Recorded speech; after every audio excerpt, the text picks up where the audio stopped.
Hello. Okay, now I'm doing the back to back. I just did my Solstice phase. Now I'm going to do the Digipick as well because when I posted the Solstice originally on Reddit, somebody's like, "Hey, do the Digipick." I'm like, "That's pretty easy object. I mean, it's mostly a cylinder, so it should be a pretty quick model." And it was relatively. I ran into some issues because getting shapes on a curved surface isn't difficult, but getting to look just right, it can be a little sketchy. Because making something flat super easy, but when you're actually curving it, so it took me a little bit, but I'm pretty happy where it is now. It's could always use a little tweaking. I did put the step file up if anybody's curious or wants to take a stab at making it better. All the power to you. Please improve it. I'd be really super happy. Um, But so to get on to it, basic assembly and printing. So I suggest printing on this edge, support there, because that's just going to be like that's going to go in there. So it doesn't matter how it looks when the supports come out, just as long as supports are all right. I'm not sure why I did this kind of weird gloss. It's the Overture Black, and I have not had good results with it for the generally, so probably not going to be purchasing it ever again. But it does get kind of this weird matte finish to it. And now there are this little green switch here, or whatever it is. I got it in. I can't get it out, so it's staying there. But I did keep everything separate for separate color printing because it just separate colors always look nicer. But so then you have the grip. The grip I did in TPU, but I left it separate just in case somebody wanted to print it separate anyway. So if you wanted to, weather it separately, you can weather it separately. But the cool thing about TPU, it's really flexible. What I did for this is I did it like on the base plate like this with supports.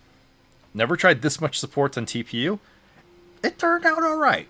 Not perfect. Like if you look close, you can see the line at every time there's a support there.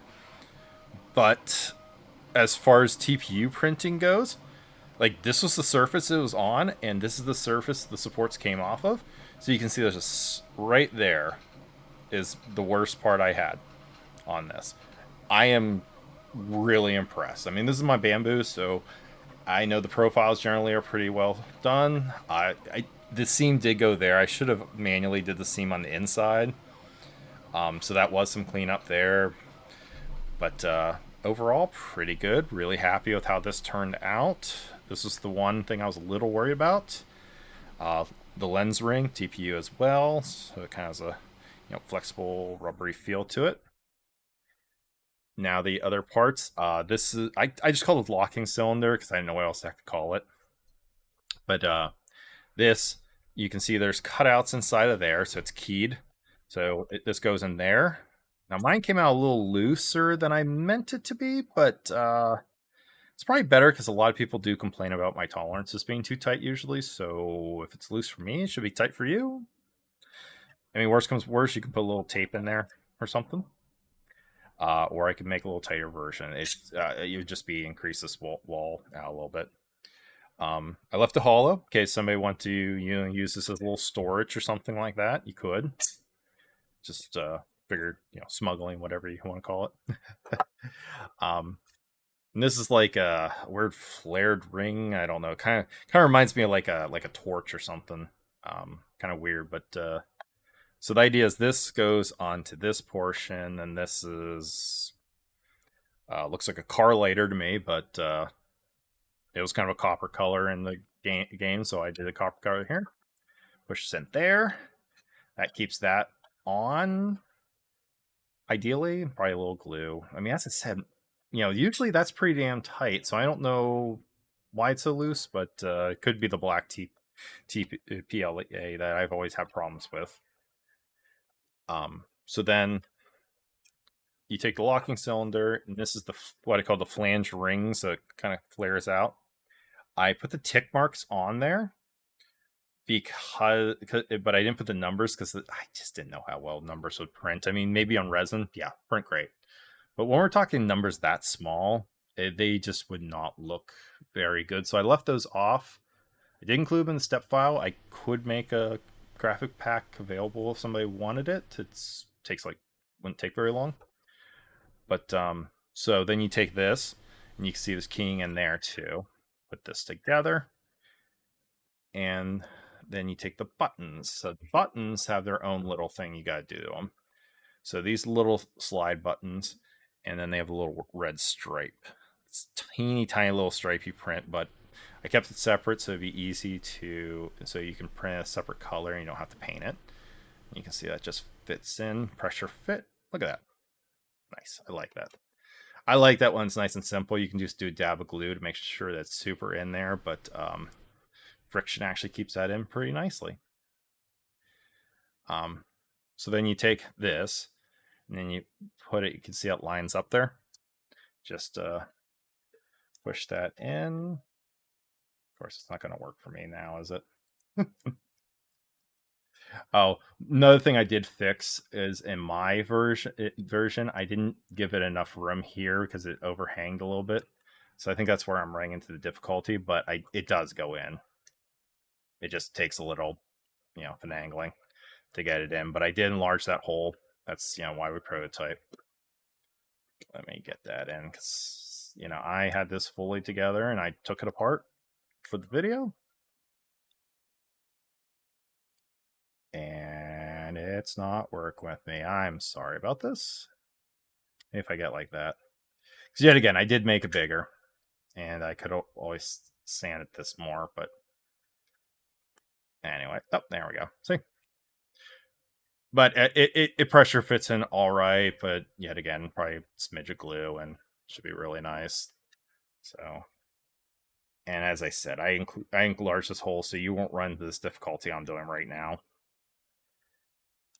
All right, come on. There we go. All right. So that locks the flange ring so it won't move back and forth. It'll stay in place there. Then you got the lens ring. I did the lens in a resin. Needs a little more sanding, some gloss paint. You can see it actually magnifies, which is kind of cool. But there's a little inset inside the ring.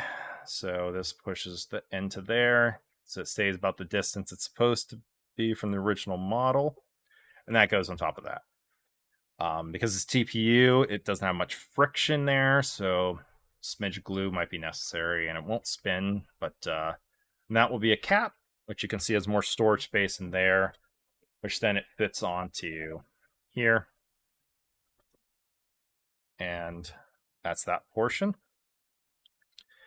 This is this like flippy thing. I don't know what you want to call it. There's a lot of things in here that really have no apparent purpose beyond just looking neat. So that just goes into there. And then yet again, I made these separate. And let me see. Yeah. So little arrows that are on the buttons, made the color separate so that you don't have to print. So you don't have to paint, because I know a lot of people don't really care for painting. What I found works if you do it upside down when you put it in. So the top layer surface, when it's done printing, you would push in, because there's just a little bit of flaring, a little bit of elephant foot, enough that it's hard to get it in. But if you do it upside down, it just pops right in, and they won't come out unless you want them to come out. Smidge glue, and you're good to go. So those go on this side like this, and like this. And, I forgot to grab my red button. There's a red button as well that goes right there. It's somewhere here. It's just a red button, and it just goes right in that spot, so it's pretty self-evident. Anyway, so like if you don't do this in TPU, I suggest putting it on before you do this ring, because it will slide in. But anyway, so this slot, then this goes in here, smidge of glue, and you got a Digipick. So it needs glue to be really firm, but As you can see, I made sure to make everything separate so they paint nicer and easier. You'll have much easier time if finishing it if you want to finish it when the parts are separate like this. Um, that's about it. So, it comes off, you got a storage, make a nice little desk ornament gift for somebody that might like the game. Just something. I just figured it is kind of a nice, easy object to print out. Doesn't take a lot of filament because most of the stuff's hollow, prints really fast, and yeah, that's pretty much it. And yet again, I'm just hoping somebody enjoys this, prints it. If somebody was going really hard, they could make this. They could work really hard to get this clear, put a little screen behind it. I mean, there's a lot of possibilities that people could do with this if they really wanted to. But yeah, no, it's just a fun little project and something I thought anybody could enjoy. Um, that's about it. I hope everybody has a good day and thank you for watching. And bye.